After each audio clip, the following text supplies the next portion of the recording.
Aleluia. Estamos diante de um Deus de promessa e um Deus de milagre, amém? Podem sentar, queridos. Obrigado ao pessoal do louvor.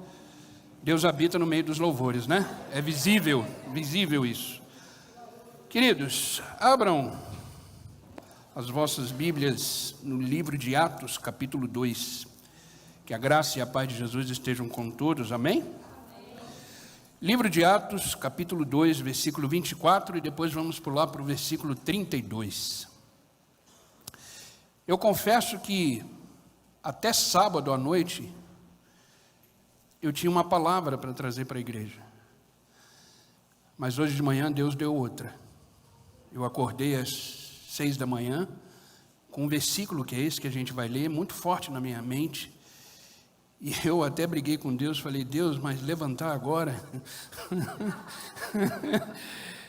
E ele falou assim, todos nós precisamos, eu e você, ser testemunha da ressurreição. Essa palavra ela vai ser uma palavra muito espiritual. E o meu desejo é que você enxergue ela com os olhos espirituais e escute ela com o seu espírito. Essa palavra não estava programada, ela surgiu nessa manhã, e esse versículo ficou martelando na minha mente. Eu levantei, fui lá para o meu escritório que eu tenho em casa e comecei a escrever, e ela foi surgindo, e é o que Deus quer dizer para a igreja.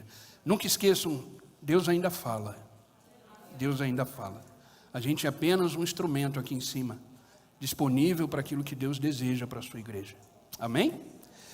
Atos capítulo 2, versículo 24 diz assim: Deus o ressuscitou dos mortos, rompendo os laços da morte, porque era impossível que a morte o retivesse.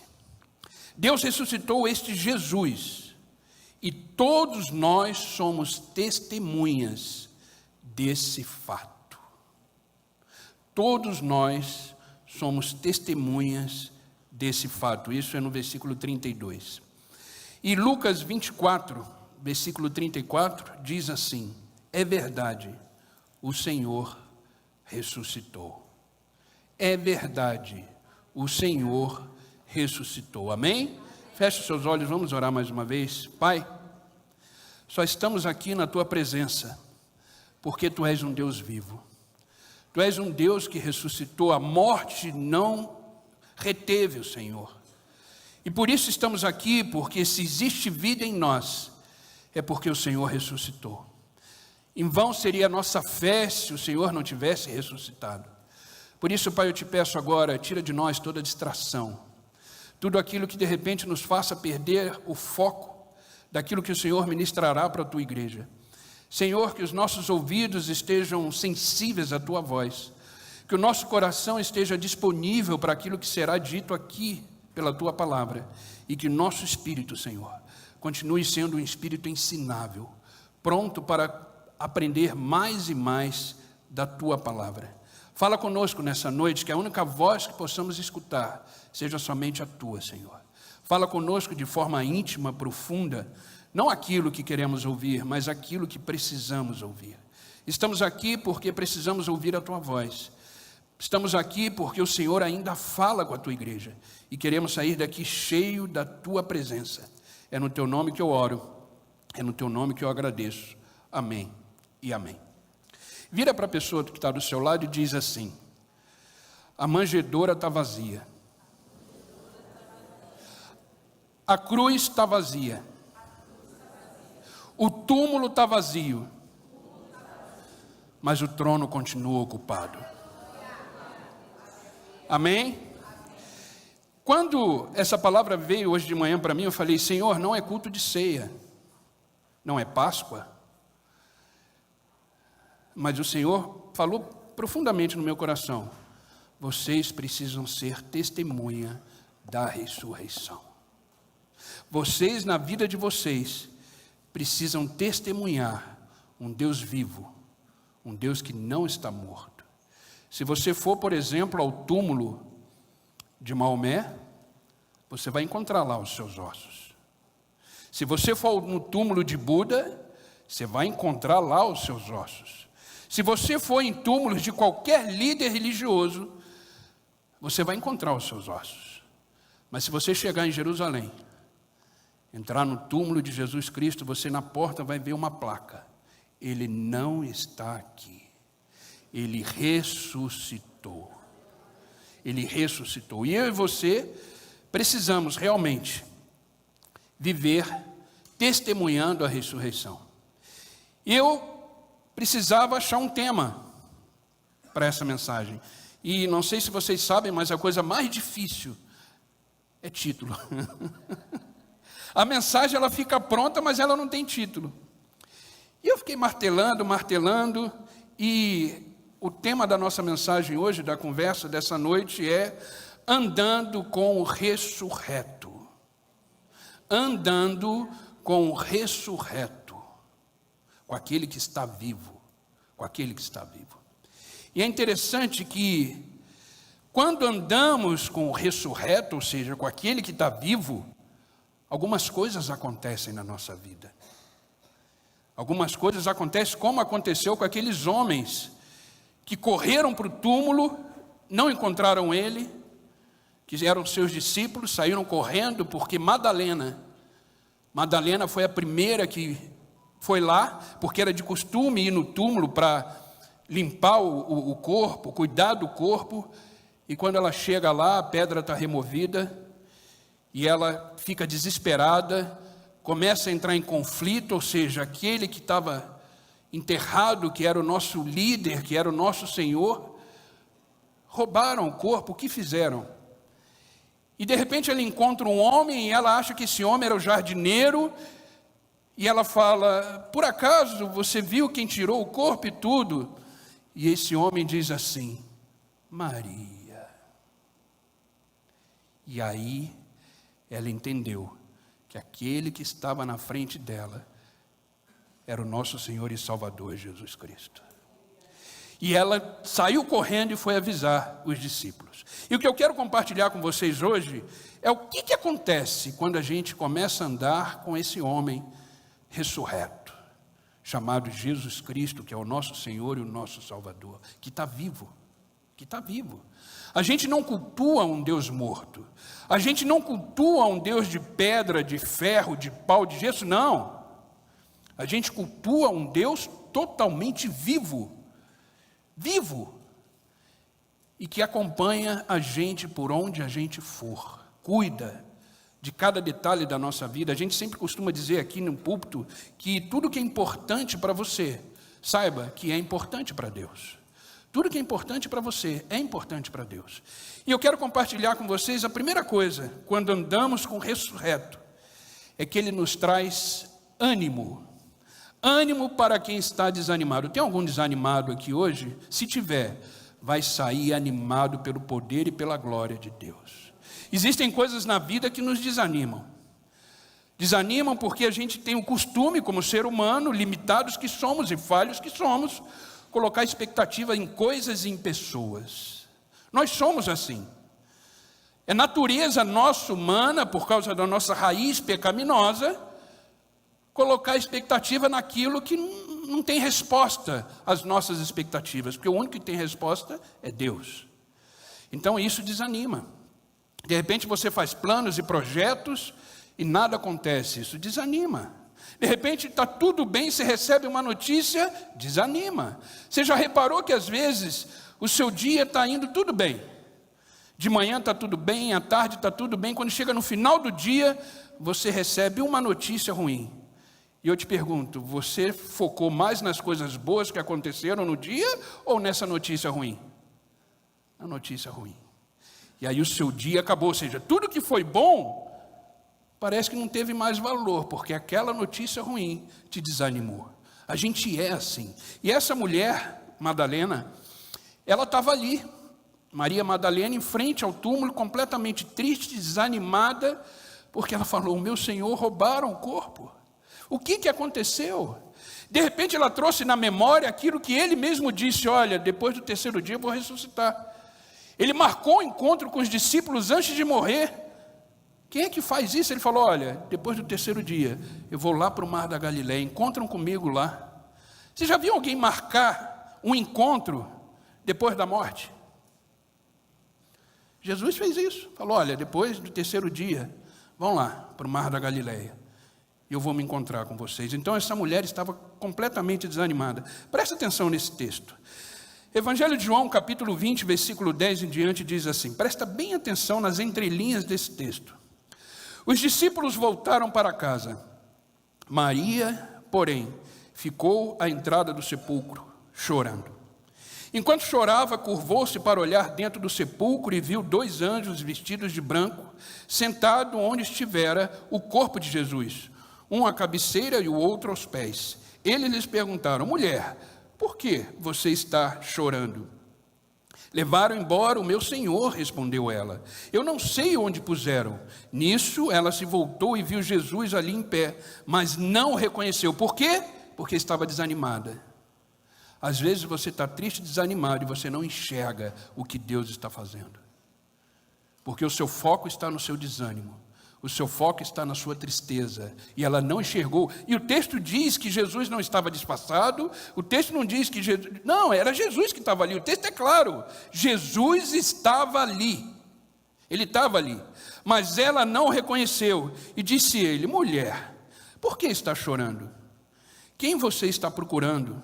Pensando que fosse o jardineiro, ela disse, se o Senhor o levou embora, diga-me onde colocou e eu o levarei. Jesus lhe disse, Maria.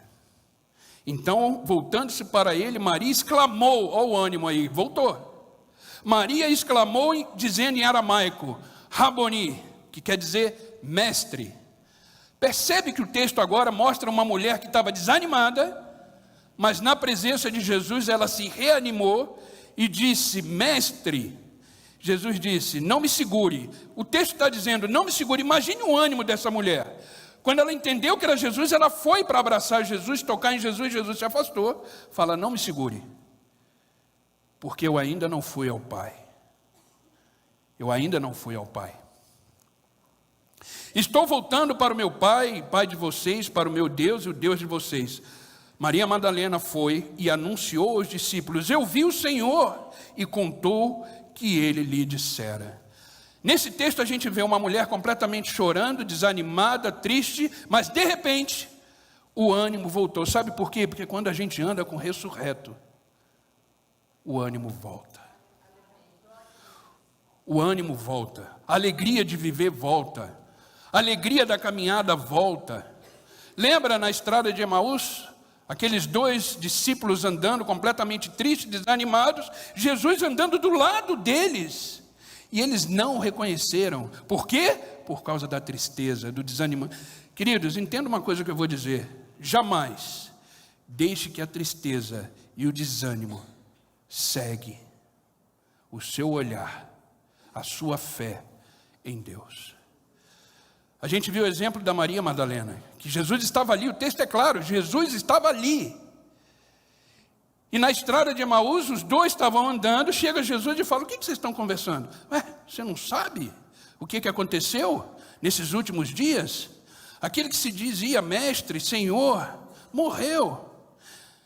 E eles continuavam andando, mas Jesus estava ali do lado. O texto também não diz que ele estava disfarçado, que ele tinha colocado coisas diferentes no seu rosto para... Não, era Jesus. E será que aqueles 2 homens não enxergavam Jesus quando conviviam com ele? Então eles sabiam. Quando a gente olha para uma pessoa e convive com essa pessoa, e se a gente esbarrar com ela de novo, a gente vai lembrar. E a gente fala assim, te conheço de algum lugar. Eles poderiam ter falado para Jesus ali, nossa, eu te conheço de algum lugar. Mas nem isso. Por quê, queridos? Porque o desânimo e a tristeza nos cega. Nos cega. Muda o foco, a gente começa a olhar para tudo aquilo que está nos desanimando e não enxergamos o Senhor trabalhando. Foi o louvor que cantamos agora, mesmo que você não sinta, mesmo que você não veja, Ele está trabalhando, Ele está aqui, Ele está agindo. E o texto nos mostra que Jesus ali naquele sepulcro, ele apareceu para Maria Madalena, nos seus momentos difíceis da vida. Essa mulher, só para vocês se recordarem, Jesus há um tempo expulsou dela vários demônios. E ela largou tudo e era a mulher que seguia Jesus para tudo que é lado. Ela convivia com Jesus o tempo todo. Mas por causa da sua morte, ela estava totalmente desanimada. totalmente triste. Então, queridos, quando a gente começa a andar com o ressurreto, Ele vai nos animar, vai nos trazer de volta a alegria e vai nos fazer continuar a jornada da vida. Aqueles homens que estavam na estrada de Emaús, quando eles viram o partir do pão e a consagração que aquele homem que estava do lado deles fez, eles lembraram quem era Jesus que estava ali, saíram correndo e voltaram para Jerusalém para anunciar que eles estiveram com Jesus. Queridos, o que Deus deseja de mim e de você é que eu e você sejamos todos os dias testemunho da ressurreição. E como a gente testemunha a ressurreição? Animados, na certeza que estamos falando de um Deus vivo, de um Deus que ressuscitou. Por isso que eu disse no início, fala para a pessoa que está do seu lado, a manjedoura está vazia. A cruz está vazia, o túmulo está vazio. Não adianta procurar Jesus nesses lugares, porque não vamos encontrar. Mas olha para o trono. Olha para o trono. Ele continua ali. E Ele sempre estará ali, cuidando de cada um de nós, dando o ânimo que precisamos para continuar. Amém? Então, na presença desse ressurreto, desse homem vivo, o ânimo volta. A alegria de viver volta. Então, quem estiver desanimado aqui, eu quero declarar na sua vida hoje, em nome de Jesus, você vai sair daqui pulando de alegria. Você vai sair daqui animado como você nunca teve. Não importa. Não importa o que você vai enfrentar amanhã. Porque o seu amanhã, Jesus já foi lá. Ele já sabe. Ele já tem um controle do amanhã nosso nas suas mãos. Então, ânimo. Ânimo. Jesus Cristo disse assim para os seus discípulos: no mundo que vocês estão vivendo, que eu já vou embora desse mundo, mas vocês vão ficar. No mundo vocês terão aflições. Ele deixou claro, é isso que eu acho lindo. Jesus Cristo é um homem transparente, Ele não esconde nada, Ele deixa muito claro. E Ele diz, nesse mundo que vocês estão vivendo, vocês terão aflições. Mas o texto não acaba aí. Ele diz, mas tenha bom ânimo. Eu não sei se vocês sabem, mas ânimo no original, no grego, significa coragem. Então Ele traz a coragem de volta, Ele traz o ânimo de volta e Ele diz, eu venci esse mundo. Queridos, esse mundo que a gente está vivendo, ele já foi vencido. Eu e você só estamos cumprindo tabela. Você já parou para pensar que esse mundo que eu e você estamos vivendo, ele já foi vencido ali? Quando Jesus Cristo disse, tetelestai, ou seja, está consumado, o mundo foi vencido. O poder do pecado que tinha em nós foi vencido. Então, nessa noite, a minha oração é que o ressurreto, esse homem chamado Jesus Cristo, traga ânimo e coragem para a sua vida. Que você saia daqui hoje completamente cheio de coragem e ânimo para viver a vida que Deus te deu. Amém, queridos? Segunda coisa, andar com o ressurreto nos traz segurança. Segurança em meio aos medos. Aos medos. Queridos, não tem vergonha nenhuma ser medroso. Eu não vou perguntar quem é medroso aqui, lógico. Mas não tem vergonha nenhuma você ter medo. Eu sempre falo, queridos, como ser humano, todos os nossos sentimentos, eles são legítimos. Legítimos. Medo, angústia, preocupação, tudo isso é legítimo, somos seres humanos. O que não pode acontecer é permanecer nesses sentimentos. Mas quando andamos com o ressurreto, ele é uma segurança clara em meio aos medos que enfrentamos na vida. Principalmente no medo do amanhã. Aquilo que a gente não conhece causa medo. Por isso que a gente pensa duas vezes de arriscar, por isso que a gente pensa várias vezes em tentar, porque o novo, ele causa medo. Mas, olha o que o texto diz em João, capítulo 20, versículo 19 em diante, diz assim: ao cair da tarde daquele primeiro dia da semana, estando os discípulos reunidos, as portas trancadas por medo dos judeus, Jesus entrou, pôs no meio deles e disse: paz seja com vocês. Tendo dito isto, mostrou-lhes as mãos e o lado. Os discípulos alegraram-se quando viram o Senhor. Novamente Jesus disse: paz seja com vocês. Assim como o Pai me enviou, eu os envio. Olha que interessante. O grupo estava ali reunido. Os discípulos eram medrosos. Tinham medo. Se fizeram isso com aquele que se disse Deus, imagine nós. Então ele correu, foram ali para aquela sala, ficaram trancados por medo dos judeus, mas de repente, aquele que lança fora todo medo aparece e diz: a paz esteja convosco. Vocês já perceberam que nós, como cristãos, a gente tem o costume de, na hora de cumprimentar o outro, a gente diz: a paz. Você já percebeu? E você fala isso automaticamente ou você tem consciência do que você está dizendo para o outro? Quando você cumprimenta.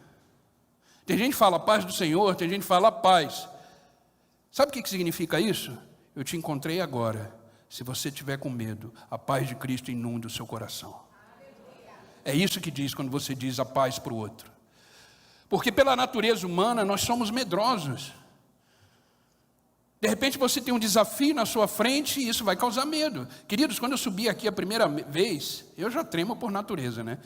Quando eu subi aqui a primeira vez, eu não subi a primeira vez. Eu estava ali atrás, na recepção. Aí o pastor Aquiles chegou aqui logo depois do louvor, a terceira música, aquela coisa, a hora de oração. Fernando, ora por nós aqui, gente. Eu saí de lá assim, ó, até chegar aqui, não tive nem coragem de subir no púlpito. Aí ele foi e me entregou o microfone assim, ó. Parecia que estava calor e eu estava abanando. A gente tem medo de tudo que é novo, de tudo que acontece na nossa vida pela primeira vez, causa medo. Graças a Deus o microfone é assim agora. Não precisa mais segurar. E a gente sempre que sobe nesse púlpito, a gente sobe com temor, tremor. E que seja assim sempre, porque a responsabilidade é muito grande. Quando eu olho para a igreja, eu não estou vendo pessoas, estou vendo a noiva do Cordeiro. E isso é uma responsabilidade muito grande. Imagine se eu não tivesse mudado essa palavra, tivesse pregado aquilo que eu tinha colocado antes. Então a gente sempre que subir nesse púlpito, qualquer pessoa que vier aqui, inclusive os que tocam, tem que subir com temor e tremor, porque a responsabilidade é muito grande. E outra coisa, seremos cobrados. Seremos cobrados. Então, queridos, o medo ele é natural. Os discípulos estavam com medo. Ali a perseguição começou. Os discípulos estavam preocupados, estavam com medo. E medo também porque eles perceberam que se mataram aquele homem que se dizia Deus, se dizia Senhor, o que farão com simples mortais como nós? Mas Jesus diz: a paz esteja convosco. Queridos, eu imagino a cena. Você morrendo de medo ali dentro de uma sala, os romanos passando furiosos, aquela coisa toda, de repente, a paz esteja convosco. Queridos, o coração enche de alegria. Então a gente precisa entender isso, na hora do sufoco, entenda que a paz de Cristo está conosco. Ele mesmo disse: eu vos deixo a minha paz. No versículo 14 de João, versículo 27, ele diz assim: deixo-lhes a paz. Só que ele explica que paz que é. Ele continua dizendo: a minha paz lhes dou, não como o mundo dá. E ele diz: não se perturbem os seus corações e nem tenham medo. Queridos, a paz de Cristo é que acaba com o nosso medo. Por isso que quando você sentir medo, como eu falei, é natural. Mas como é que você não permanece nesse medo? Quando você sente e sabe que existe um Deus que te dá paz todos os dias. Entenda que paz não é ausência de conflito. Paz não é sentimento. Paz é um comportamento, mesmo diante das circunstâncias. O mundo pode estar caindo, mas estamos em paz.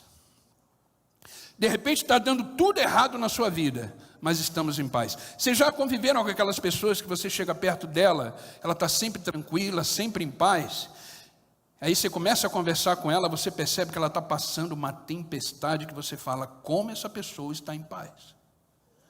É Cristo. Ela é testemunho da ressurreição. Porque a paz que ela vive, a paz que ela está vivendo e que transmite para o outro, com a presença dela, ela está testemunhando a ressurreição. Então, quando você sente paz no meio da turbulência, quando você convive em paz com as pessoas, o que você está fazendo? Você está testemunhando um Deus vivo que te dá paz todos os dias. Então, fique em paz. Eu não sei como você está, eu não sei como você chegou, eu não sei o que você está vivendo, eu não sei o que você tem para enfrentar amanhã, mas uma coisa eu sei, e peço, e declaro em nome de Jesus: sinta-se a paz de Cristo sobre a sua vida, sobre a sua casa, sobre a sua família, independente das circunstâncias. Viva em paz, a vida pode ser mais leve. A vida pode ser mais leve. Como? Testemunhando a ressurreição. Amém? Terceiro, andar com o ressurreto nos traz perdão. Perdão para o que se sente culpado. Queridos, a culpa, ela é um ácido, que ela vai nos corroendo, nos corroendo, nos corroendo.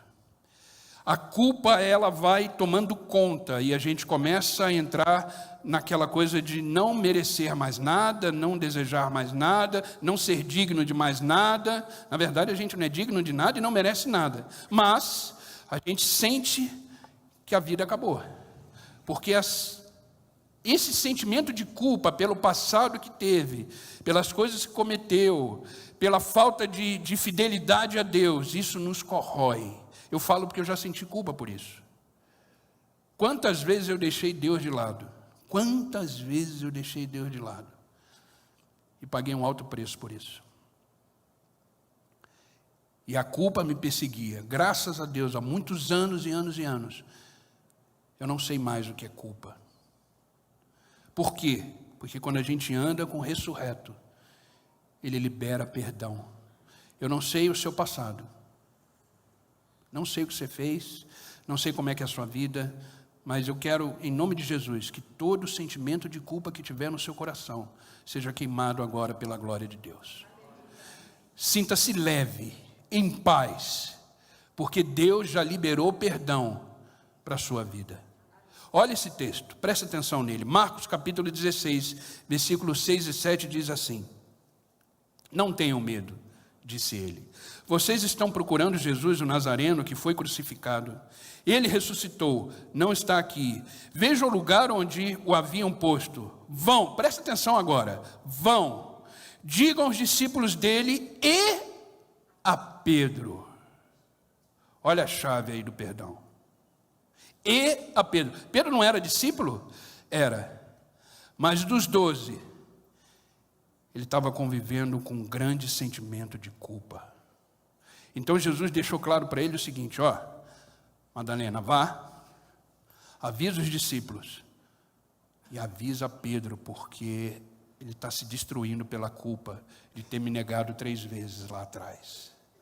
Então, queridos, eu não sei o que você de repente deixou de fazer ou fez em relação a Deus, mas você está sendo perdoado nessa noite por Jesus Cristo. Vá e diga a esse povo que eu libero o perdão. É o que ele fez com Pedro. É o que ele fez com Pedro. Pedro havia negado Jesus 3 vezes.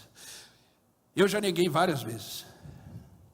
Pedro só 3, eu mais de 3. Como ser humano. Queridos, eu não vou abrir aqui testemunho, porque não é o caso, mas eu fui espírita há muitos anos. Muitos anos. Eu conheço profundamente o espiritismo, profundamente. E no espiritismo eu neguei Jesus várias vezes. Várias vezes. Várias vezes.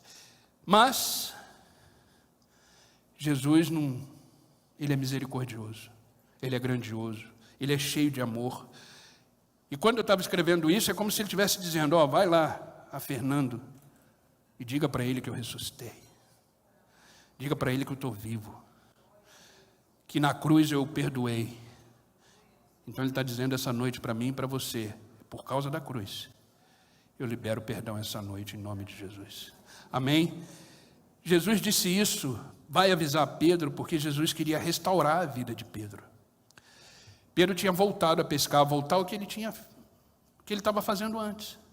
E a culpa, ela faz isso, ela faz a gente voltar ao passado e viver aquilo que estávamos vivendo distante de Deus. A primeira coisa que a culpa faz é fazer você parar e voltar para trás e continuar a viver a vida que você vivia. Por quê? Porque você acha que você não é mais digno do amor de Deus. Você acha que você não é mais digno do perdão de Deus. Foi o que Pedro fez. Imagina a cena, Pedro voltando para o barco, completamente arrasado. E mal sabe que Jesus já tinha falado, vai lá e avisa Pedro. Sabe o que eu aprendo aqui? Quando Madalena manda avisar Pedro, Jesus manda Madalena avisar Pedro, Jesus estava dizendo o seguinte: a culpa que Pedro estava sentindo foi cravada na cruz. A culpa que Pedro estava sentindo por me negar 3 vezes foi derramado pelo meu sangue. É isso que Jesus estava dizendo. Vá para Pedro e diga isso. Diga isso. Então, Cristo ressurreto, Ele nos oferece perdão sempre. Olha o que Isaías 43, 25, e é isso que eu quero declarar na vida de vocês, em nome de Jesus. Principalmente para aqueles que entraram aqui com sentimento de culpa, achando que a vida acabou. Último, andar com o ressurreto nos traz, andar com o ressurreto nos traz convicção. Convicção para quem está com a sua fé abalada. Queridos, Deus tem ministrado esse último mês, porque já virou hoje praticamente, muito no meu coração sobre a palavra convicção. O que é convicção? A convicção, ela vai além do acreditar. Convicção, ela vai além do acreditar. Então a gente precisa ter convicções na nossa vida, para que a nossa fé não seja abalada. A gente precisa ter convicção de que essa é a palavra de Deus. A gente precisa ter convicção de que eu sou filho de Deus. Você sabe quem é você diante de Deus? Você tem essa certeza quando você olha no espelho e você olha você ali refletido, quem você vê? Precisa ver o Filho de Deus. Você precisa ter convicção de quem é você em Cristo. A sua identidade precisa ser convicta. Porque quando Satanás foi tentar Jesus no deserto, qual foi a primeira coisa que ele fez? Atacar a convicção do Filho de Deus, a certeza da identidade dele. O que Satanás disse? Se tu és o Filho de Deus, transforma essas pedras em pães. Por que ele não falou, transforma essas pedras em pães primeiro? Porque primeiro ele queria atacar a identidade, queria derrubar a convicção de Jesus. E Jesus tinha saído do batismo. E o que aconteceu no batismo? A voz do Pai disse, esse é meu Filho amado. Então é interessante que no batismo foi chancelado a convicção de Jesus. E no deserto começou a entrar em conflito a convicção de Jesus. Então deserto é lugar de conflito. Deserto é lugar onde abala a nossa fé. Então, queridos, passa a fase de acreditar e comece a ter a convicção e a certeza de que Deus é o seu Pai, de que a palavra de Deus é real, de que uma vida com Cristo é o que vale a pena. Fora disso, por que eu estou dizendo isso? Olha em João capítulo 20, versículo 24. Tomé, chamado Dídimo, um dos 12, não estava com os discípulos quando Jesus apareceu. Os outros discípulos lhe disseram, vimos o Senhor. Mas ele lhe disse, se eu não ver as marcas dos pregos em suas mãos, e não colocar o meu dedo onde estavam os pregos, e não puser a minha mão do seu lado, não crerei.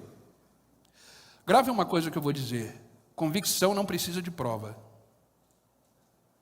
Acreditar precisa. Eu vi, agora eu acredito. Convicção não. Convicção não precisa de prova. Convicção é uma certeza do coração. A convicção é uma certeza de coração. Continuando. Uma semana mais tarde, os seus discípulos estavam outra vez ali, Tomé com eles. Apesar de estarem trancados as portas, Jesus entrou, pôs-se no meio deles e disse, a paz seja com vocês. E Jesus disse a Tomé, coloque o seu dedo aqui, veja as minhas mãos, estenda a sua mão e coloque aqui do meu lado. Agora, olha o que ele diz, pare de duvidar e creia. Tomé, você conviveu comigo, você acreditou em mim, você me viu, mas agora é mais do que isso. Agora você precisa ter a convicção de quem eu sou, tem que ter a convicção de que eu ressuscitei. Mas já que você precisa de prova, toca aqui. Toca aqui. Disse-lhe Tomé, Senhor meu e Deus meu. Então Jesus lhe disse, esse final eu acho fantástico. Fantástico. Porque me viu. Você creu? Agora ele vai falar de mim e de você.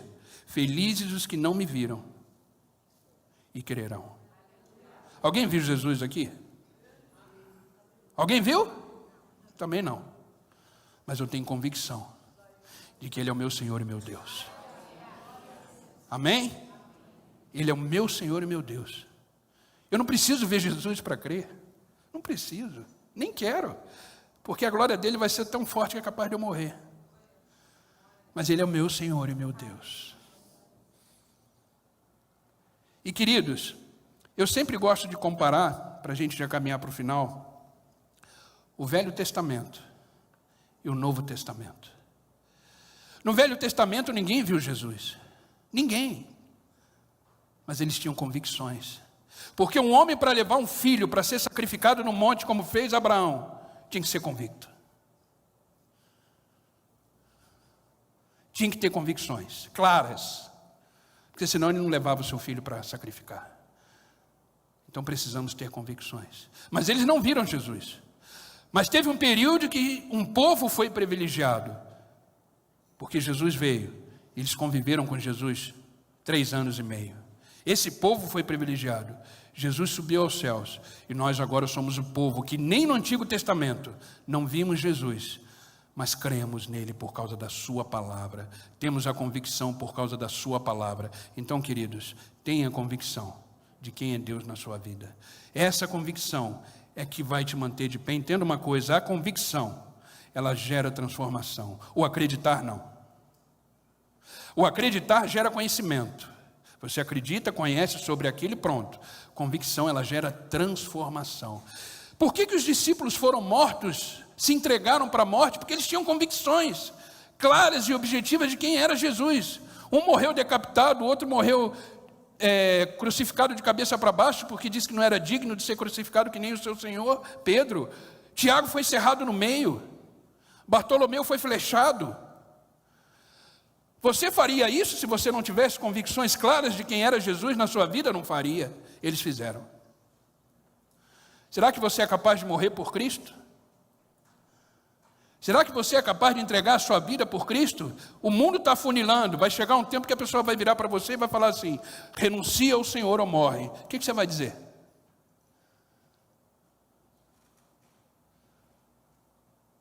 Quando chegar a grande tribulação, que fala em Apocalipse, vai chegar esse tempo. Renuncia o Senhor e morre.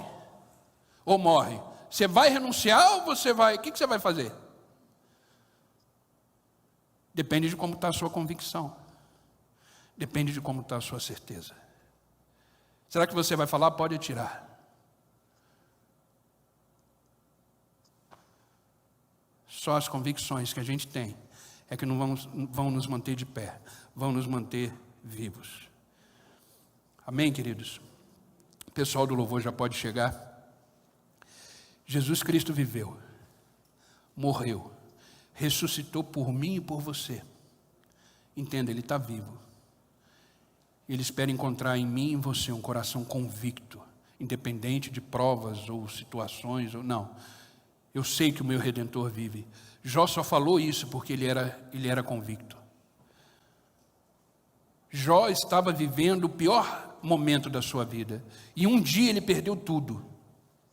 Imagina a dor de Jó. Mas a convicção dele, que ele tinha no Deus vivo, fez ele dizer, eu sei. Ele não diz eu acho. Ele disse, eu sei. Isso é convicção. Que o meu Redentor vive e Ele se levantará. Amém? Isso é convicção. E eu quero finalizar, queridos, lendo com vocês Lucas, capítulo 9, versículo 23. Uma palavra muito conhecida de todos nós, mas é o resumo disso tudo. Quem deseja continuar andando com Jesus aqui? Com o ressurreto. Então, esse versículo é para mim e para você. Jesus disse a todos, se alguém quiser acompanhar-me ou seguir-me, negue a si mesmo, tome diariamente a sua cruz e siga-me. Esse peso que de repente você está tendo na sua vida de conflitos e lutas, faz parte da cruz. Carrega ela, mas carrega com convicção. Carrega com convicção e com a certeza de que somos mais vencedores em Cristo Jesus. Amém?